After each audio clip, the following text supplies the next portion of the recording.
Mungkin orang itu mengira kemanusiaan Yesus itu duluan ada.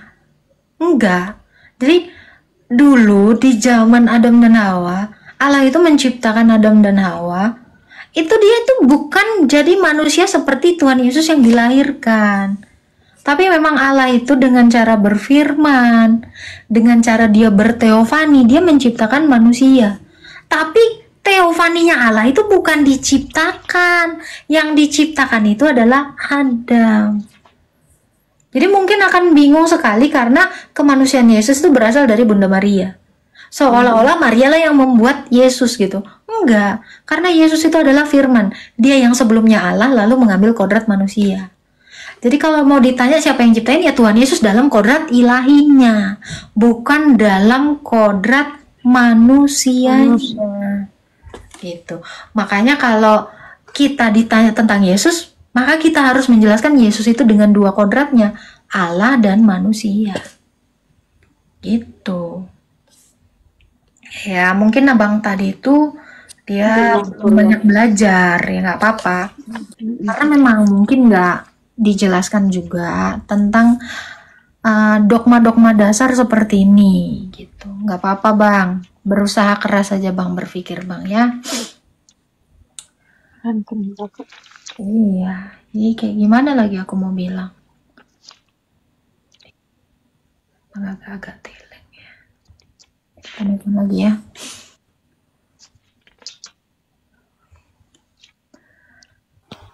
Halo. Halo, selamat malam.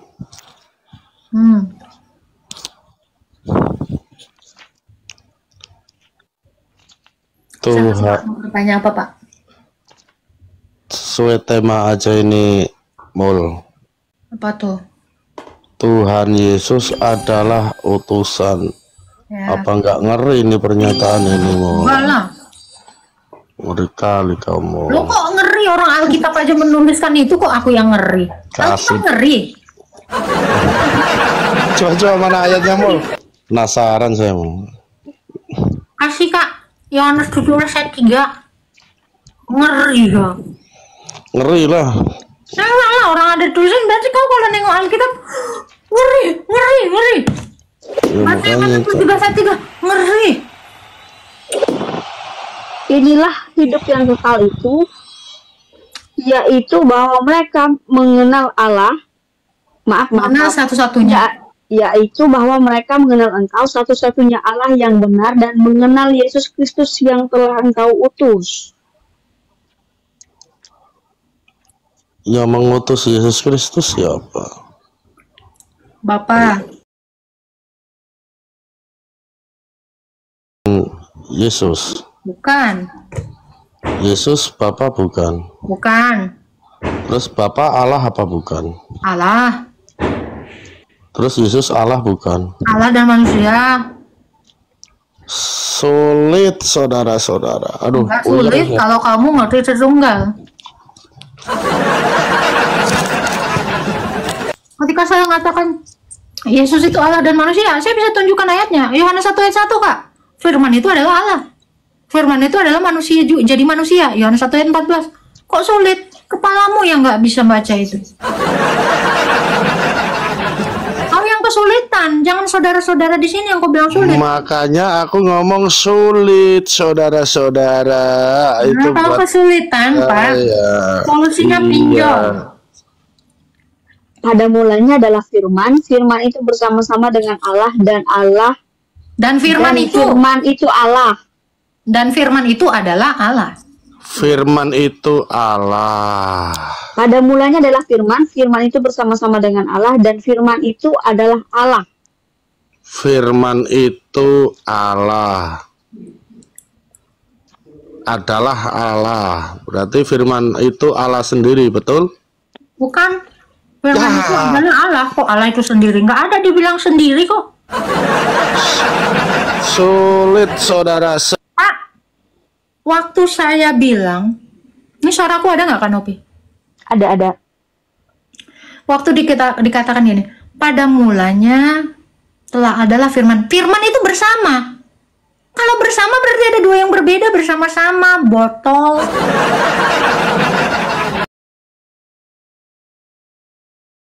Mencerna itu. Mana sih? Betul nggak? Kan bersama. Firman yang bersama dengan Allah itu Allah. Roh Kudus itu Allah. Firman itu Allah itu sendiri. Nggak ada dalilnya. Mana dalilnya? Karena firman itu di dalam Allah, maka firman itu adalah Allah. Hakikatnya Allah. Ini saudara-saudara. Iya kan? Yesus itu firman. Allah. Iya. Di Bapak tuh itu yang bikin dia sulit kayaknya untuk berpikir. Kayaknya rumit daripada aku deh kayaknya bapaknya. Kocak. Ya, kalau orang nggak ngerti tertunggal, kaget-kagetan ya. Ini orang Kristen udah yakin aku segitu aku bikin ini langsung kayak RT6, kaget, panas, demam, meriang, muntah darah, mimisan, berak di celana. Betul ambulan. Silakan Bang, mau bertanya apa Bang? Itu saya typing tadi Yohanes 17 ayat 3. Itu saya bacakan ya. Inilah hidup yang kekal itu, yaitu bahwa mereka mengenal Engkau satu-satunya Allah yang benar dan mengenal Yesus Kristus yang telah Engkau utus. Pengertiannya gimana itu, Kak? Kalau mau hidup kekal Yesus Kristus, kita mengenal Allah yang benar. Kalau kita tidak mengenal Allah yang benar melalui Yesus Kristus yang telah Dia utus, kita nggak bisa hidup kekal. Itu. Karena inilah hidup yang kekal itu. Jadi itu mereka mengenal satu-satunya Allah yang benar dan mengenal Yesus yang telah Engkau utus. Kenapa Yesus itu diutus oleh Allah yang benar? Karena hanya Yesus yang mengenal Allah. Karena Yesus itu yang bersama-sama dengan Allah dalam kekekalan. Yohanes 1 ayat 1. Pada mulanya telah adalah firman itu. Firman itu bersama-sama dengan Allah. Kalau di Kejadian 1, pada mulanya Allah menciptakan langit dan bumi. Berarti ketika Allah menciptakan langit dan bumi, telah bersama-sama dengan sang firman itu. Yohanes 1 ayat 3, tidak ada segala sesuatu yang dijadikan tanpa Dia. Semua melalui Dia. Jadi kalau tidak melalui Yesus, tidak ada yang diciptakan. Kalau tidak melalui Yesus, kita tidak pernah sampai kepada Bapa. Dan kita tidak akan pernah beroleh itu. nah, itu kan didahului dengan ayat 2. Bahwa demikian pula Ia akan memberikan hidup yang kekal kepada semua yang telah Engkau berikan padanya. Artinya kan yang memberikan hidup yang kekal itu kan adalah Yesus. Ya, tetapi hidup yang kekal, hidup mengenal Yesus. Kalau mau hidup kekal harus mengenal Allah. Oh. Jadi kalau kita tidak mengenal Allah yang benar dan tidak mengenal Yesus, kita semua binasa. Itu. Ya itu, makanya kan dikatakan hidup kekal itu apa? Itu adalah yang mengenal Allah yang benar. Mereka yang mengenal. Jadi kita beroleh hidup kekal kalau kita ini mengenal Allah itu. Ya. Kenapa kita mengenal Allah yang benar itu hanya dari Yesus, tidak dari Musa, tidak dari Abraham? Karena Musa tidak mengenal Allah. Seperti Yesus mengenal Allah. Karena Musa nggak ada waktu di dalam kekekalan. Gitu. Musa itu mengenal Allah karena Allah memperkenalkan dirinya kepada Musa. Sementara Yesus yang adalah firman, dia mengenal Allah karena dia bersama-sama dengan Allah dalam kekekalan. Tapi pada ayat 2 itu bahwa semua memberikan hidup yang kekal kepada semua orang yang telah Engkau berikan kepadanya. Artinya apakah orang yang diberikan, yang percaya kepada atau menerima Yesus itu adalah karena kehendak Bapa gitu? Ya, yang diberikan Bapa itulah yang diterima Yesus. Yang dikerjakan Yesus itu adalah kehendak Sang Bapa. Karena Yesus satu dalam zatnya Allah. Sama seperti saya. Kalau pikiran saya menghendaki minum, maka tubuh saya minum. Kalau roh saya ingin minum, saya juga akan minum. Apa yang diinginkan roh saya, apa yang diinginkan pikiran saya, apa yang diinginkan tubuh saya, itu sama kehendaknya. Jadi apa yang diminum tubuh saya, itu adalah keinginan pikiran saya. Dan dilakukan oleh roh saya juga. Gitu. Apakah ini pengertiannya sama dengan bahwa orang yang bisa percaya itu karena memang ditarik oleh Bapa kepada Yesus gitu atau gimana? Ataukah kehendak orang perorangan? Gimana? Manusia itu memilih, Bang. Memilih. Berarti punya kehendak bebas ya? Iya. Manusia itu milih. Kalau manusia itu tidak memutuskan untuk memilih bertuhankan Allah yang benar, ya manusia itu tidak akan bisa beroleh hidup kekal. Hanya karena manusia itu aja mau. Kalau nggak mau kan boleh dilepas. Sama seperti Yudas. Sudah dipilih Tuhan pun dia menolak. Karena manusia itu berkehendak. Demikian Adam jatuh ke dalam dosa. Karena manusia itu berkehendak. Bukan Allah yang menghendakinya. Tapi Allah menghendaki semua orang selamat.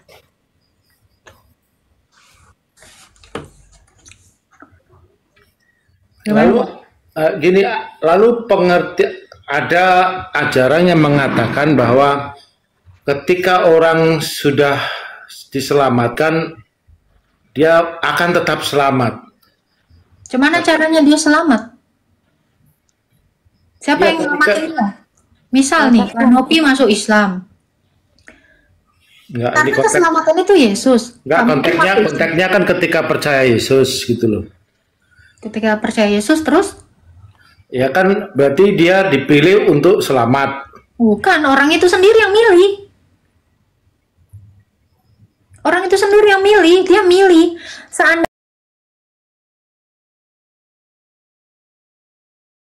Seandainya pun kamu keluarga Islam, kamu bisa memutuskan untuk tidak tetap Islam kan? Manusia itu milih. Manusia itu nggak ditetapkan. Semua boleh memilih. Kamu mau agama Buddha boleh. Nggak ada yang maksa. Kalau ada manusia yang memaksa kamu, berarti kamu dikuasai oleh manusia itu. Ini. Jadi kalau ada yang mengatakan Tuhan netepin, enggak. Kalau Tuhan yang menentukan itu, berarti ketika kamu berdosa, Tuhan dong yang menentukan. Atau pilih-pilih? Nggak bisa. Gitu. Apa perbedaannya dipilih dengan dipanggil kalau begitu? Martin. Dalam. Nah, itu dipanggil. Kalau tak pilih, Martin kamu hari ini cebok di celana. Ya kan beda toh. Tidak di celana, berak di celana. Berarti saya paksakan kamu. Kalau dipanggil, Martin, dalam. Ya cuman, gitu. Beda toh? Beda nggak? Martin, masuk toilet. Masuk kamu. Itu saya suruh. Kalau dipilih dari kehendaknya yang memilih, kamu mau memilih Tuhan Yesus nggak? Kalau itu panggilan, kalau itu nggak ada panggilan. Siapa yang kapan Yesus manggil? Jadi jangan bilang aku dipanggil Tuhan. Emangnya kok Rasul Paulus?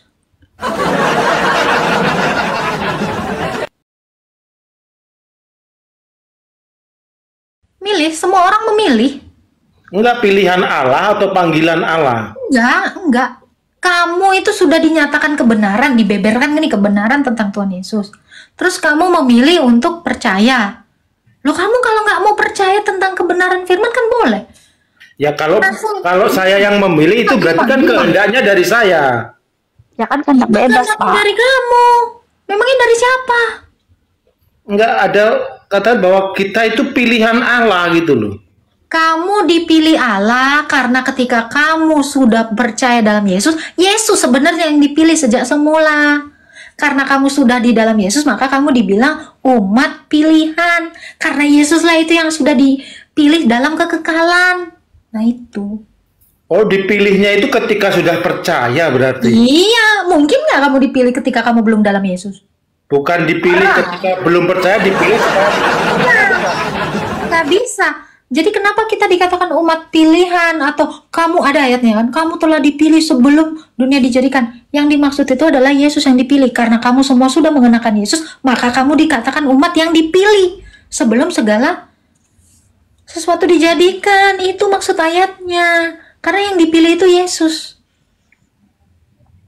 Bukan kita yang dipilih, Yesus yang dipilih. Ketika kita memilih Yesus, Yesus pun kita jadi pilihannya Yesus. Gitu. Makanya ini salah. Orang-orang banyak salah memahami ini. Aku dipilih Tuhan nih, pede kali kok. Kau bisa aja hari ini murtad. Terus kau dipilih Tuhan untuk murtad? Enggak juga kan? Itu Bang. Jadi sekarang ini, kalau apa maksudnya dengan bahwa orang-orang yang percaya Yesus itu adalah tubuh Yesus? Ya karena kita ini semuanya adalah pengantin sorga. Yesus itu adalah mempelai laki-laki dan kita adalah mempelai perempuan. Penyatuan antara Tuhan Yesus dengan manusia itu ibaratkan kepala dengan tubuh. Yesus kepalanya, kita tubuhnya, karena kita anggotanya. Yang kita bersatu dengan kepalanya yaitu Yesus Kristus. Kenapa kita disebut tubuh? Karena setiap orang berbeda-beda dan memiliki fungsinya masing-masing, memiliki karunia-nya masing-masing. Ada yang bekerja sebagai pelayan, ada yang menjadi pengusaha, ada yang menjadi penginjil, tetapi semua dalam satu kesatuan tubuh. Kenapa Rasul Paulus menganalogikan seperti itu? Karena Yesus adalah mempelai laki-laki, dia adalah kepala dari keluarga itu, kepala dari perkawinan itu. Karena hal kerajaan sorga itu seumpama perjamuan kawin kan, betul kan? Itu sering dinarasikan dalam Alkitab. Kita mempelai wanita dan Yesus adalah mempelai laki-laki. Setiap mempelai laki-laki dan perempuan kalau sudah disatukan disebut satu tubuh. Tubuh itu terpisah, terpenggal pasti mati berarti ya. Iya, kita tubuh ini nggak bisa apa-apa lagi. Gitu. Makanya ada ikon Yesus itu cuman kepalanya doang kan. Nanti saya bikinin ikonnya ya. Gitu Bang. Ada lagi yang mau ditanya? Pengertian jemaat itu adalah semua orang yang percaya atau gereja-gereja atau gimana itu? Gereja itu adalah, atau jemaat itu, Alkitab ada yang mengatakan jemaat itu adalah orang-orang yang terpanggil keluar dari kegelapan menuju terang. Jemaat itu adalah gereja, eklesia. Gereja itu orang-orangnya. Gereja itu adalah penggenapan dari bait Allah. Susah kali mulutku ngomong. Ya, jadi gereja itu tidak terbatas pada organisasi-organisasi ya, Mas. Gereja itu organisasi. Karena Yesus mendirikan gereja, mendirikan organisasi. Organisasi tentu ada jabatannya. Makanya di dalam gereja ada yang namanya jabatan episkopos, presbiter, dan diakon.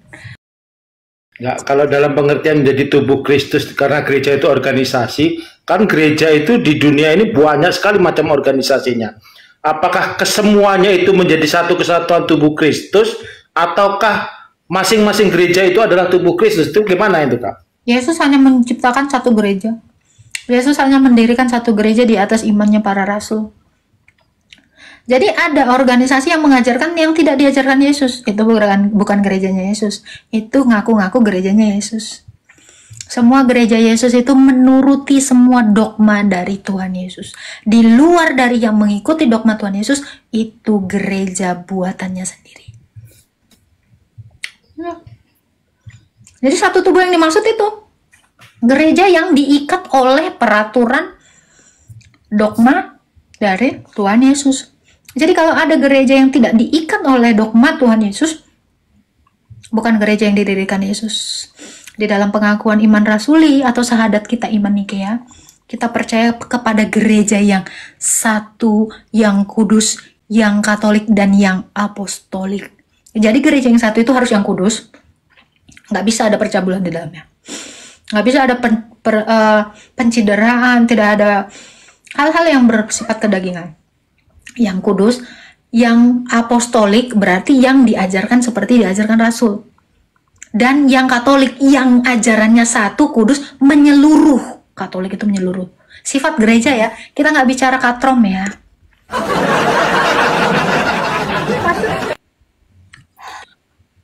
Lalu, kalau orang percaya, ini perorangan nih, Kalau orang percaya pada Yesus, menerima Yesus akibat pemberitaan Injil, dia percaya lalu terima Yesus. Apakah dia harus menggabungkan di dalam organisasi gereja atau dia boleh hidup tanpa menggabungkan dalam satu gereja? Nggak bisa, kan gerejanya satu yang didirikan Yesus. Kalau dia bikin dogma sendiri, bikin ajaran sendiri, dia cuma ngaku-ngaku gereja yang didirikan Yesus. Karena gereja yang didirikan Yesus itu ajarannya itu dari para rasul. Di luar dari ajaran para rasul itu bukan gerejanya Yesus. Ngaku-ngaku gereja. Karena Yesus tuh mendirikan gereja.